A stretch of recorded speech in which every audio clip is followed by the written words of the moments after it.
Hi there, I'm Mrs. Ledezma Hernandez, and I am a student filmmaker from Hoover High School.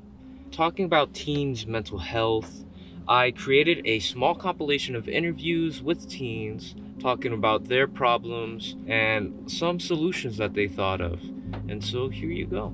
I feel like most of the time recently it's a lot about like communication issues. Most people don't really know how to communicate that well with people, like even me included.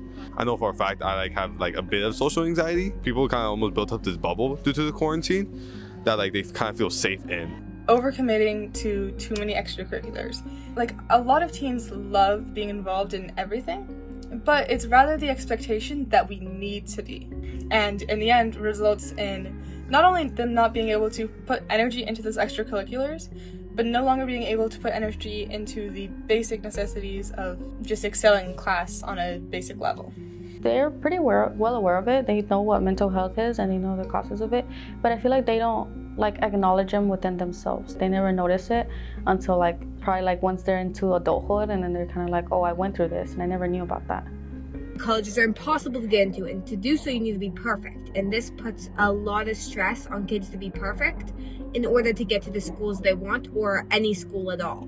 And specifically the competitive nature that our American school system has, that you have to be a straight A student with 5 APs just to get into college. And I think that on top of the insane workload that we have, and the fact that there's really no substantial mental health system in our schools that helps students dealing with anxiety and burnout, all come together to make school just this kind of hellscape for students all having mental breakdowns at the same time. Generally, homework and essays aren't as difficult as when a test is given out. You stress the few days leading up about studying, and then once you take the test, you're like, what did I get? And that can really slow kids down. I think bullying affects kids' mental health because it changes how they look at life, others, and themselves. How can we make things better? And what are some solutions you can think of right now? Honestly, just getting more people out of their comfort zone, that actually being able to go out there and do things, network.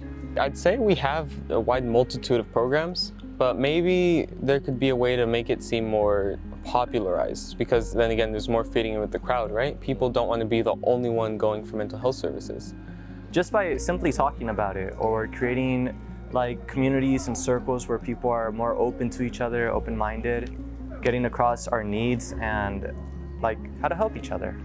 When I did therapy myself, my therapist once took me to a room where it was just me and a bunch of other girls, and we all kind of just spoke. It's kind of a place where everyone just feels comfortable enough to talk hey, this is what I'm feeling, without feeling any guilt or feeling down for themselves. Maybe everybody can participate in this by just being more open and more interactive with each other, inviting people to do something like play soccer, cook, hang out after school. You can tell when your friends are dealing with stuff, and I think just reaching out and being hey, are you okay, you want to talk about it? And just normalizing that you're dealing with problems, and everyone's dealing with problems, and it's not just you.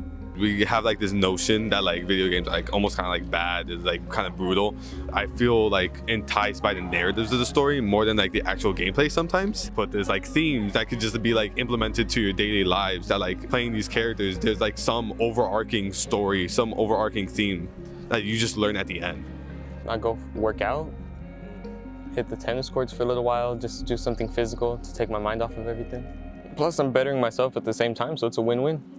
You can build your mind and your body at the same time.